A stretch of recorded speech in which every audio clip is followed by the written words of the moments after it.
Hello there, I'm Bigalius. Nice hearty greeting on this cold evening. They're all cold evenings, but perhaps I should have sung the intro. Hey guys, maybe I should have sung it to you, or I could do literally anything else. That's probably on the list of things that could happen, including a nuclear war and solar flares that knock out the entirety of every electrical item that we have in the entire world. Singing the intro is at the bottom of the list. And why is that? Well, I'll tell you what, let's get into it. What a phenomenal segue that I completely, absolutely faked and wrote myself. So Joker 2 is coming out. It's going to be coming out soon. I will say, I'm not the incel-y type, but I actually really enjoyed the first Joker. I don't appreciate what the director was saying prior to the film about, oh, you can't make jokes anymore, oh, I can't say offensive things anymore. But I do think the film was great. Annoyingly, it was very good. A really great depiction, a good light shone on mental health, and a good class struggle film, which is absolutely needed, particularly nowadays. So yes, very good. Joker 2 coming out. I will say, I actually liked the idea of casting Lady Gaga as Harley Quinn. I thought it really worked with the aesthetic. I think she could do a great job. She has performed before, she has acted before, and why wouldn't she be bad here? I think a lot of people were put off by the fact that she's a pop singer, but no, it works for me. What doesn't work for me is the fact that this film is definitely now going to be a musical. For Christ's sakes. It's going to be a musical. It's another one. Another one's been hit with the musical bug. It goes along the long list of things that happen, but no one wants to happen, so why do they happen? Alongside things like talking in the cinema. Like, if no one wants it to happen, and no one wants anyone to do it, then why does it keep happening? And this seems to be the case here. First they got our Mean Girls, now this.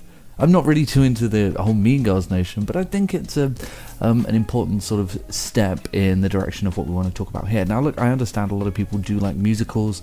I am not one of those people, and I don't like this rush, this wave of musicals that are hitting all of the things we like.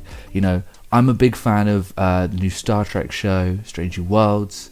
I think it's an absolutely fantastic show, but I still haven't watched the musical episode, and I still don't intend on watching the musical episode because it got to the first song in the episode, and I was over cringed, far too much cringe for me. Couldn't manage it, could not handle it, and I can't go I can't watch it. I just can't do it. And I understand how cool it is that they're trying something different. I get that. That's one of the great things about the show. I actually like the zanier, weird, quirky episodes, the one-offs. I think they're absolutely great. But this is just not it. It's just not it at all. So why do I not like musicals? I think the perfect example of why I don't like musicals isn't Joker 2, it isn't Mean Girls, and it isn't Star Trek. It's Matilda. It's the Matilda reboot. Now, the original is somewhat of a classic, a DeVito classic. It's a film that I liked a lot growing up. I watched the reboot. I will say that a lot of it isn't bad. The lead performers, the little girl, is okay, and the film itself, it's all right. It's not too bad, and I think a lot of people do like it.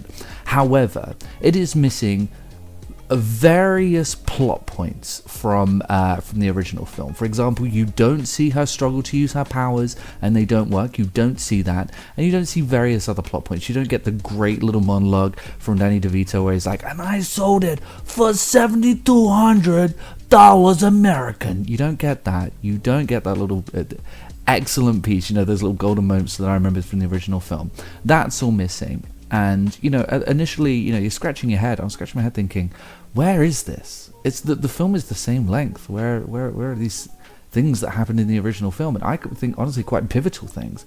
It's important that she couldn't use her powers at first because it forced her to figure out how to use her powers and how to control them. Of course, that doesn't happen in the reboot, and so why wasn't it there? Oh, it's so that they could fit the songs in. It's so that they could cram all of the songs in. And my issue with that is that I studied film. I studied film for a total of 5 years. I studied at one of the best film universities in the country, and I took a creative writing module during that, and I believe I got the highest grade that you can get.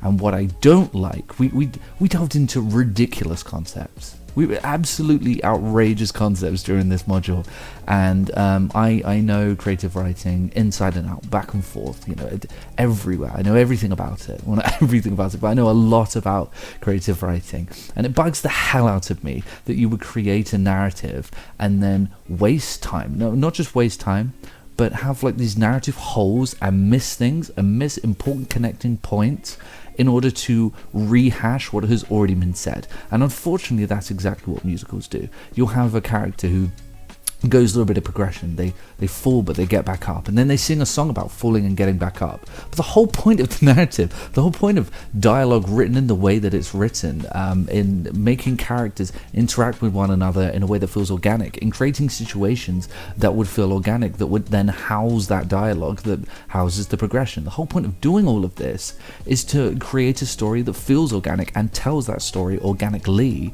so that people can attach themselves to it and go, yes, this feels like a real story that I can really get behind. Then taking all of that and then just saying it again during a song but with music in the background is just a complete waste of time. It feels like an utter waste of time. It's just complete nonsense, and I can't get behind it. It's also a huge tonal shift. It ignores all world building, all of the hours and hours of laboring over editorial stuff, making sure a world is cohesive. The amount of work that editors put into creating a cohesive world, offline and online editors, color grading, location shoots, all of that stuff in order to create a world that feels connected.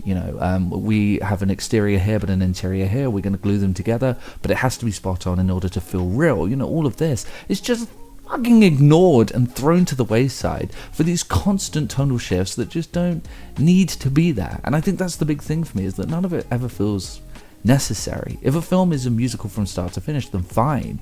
If it's something like, I'm not saying I hate all musicals, the South Park Bigger, Longer and Uncut, I absolutely love that film, but the songs themselves actually, they house the jokes as well. Songs like Blame Canada, therein lies, the joke that they're trying to tell, and to be honest, they are sort of marching to the final scene during a song like that.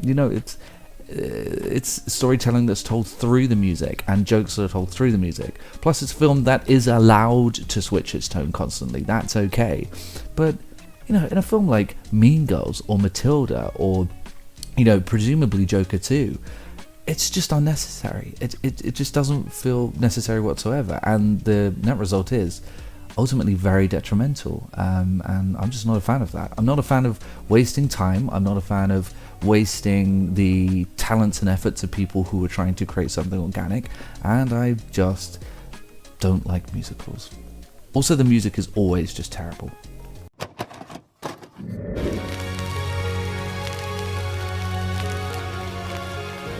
The PlayStation's only $149, and you can also get leading titles.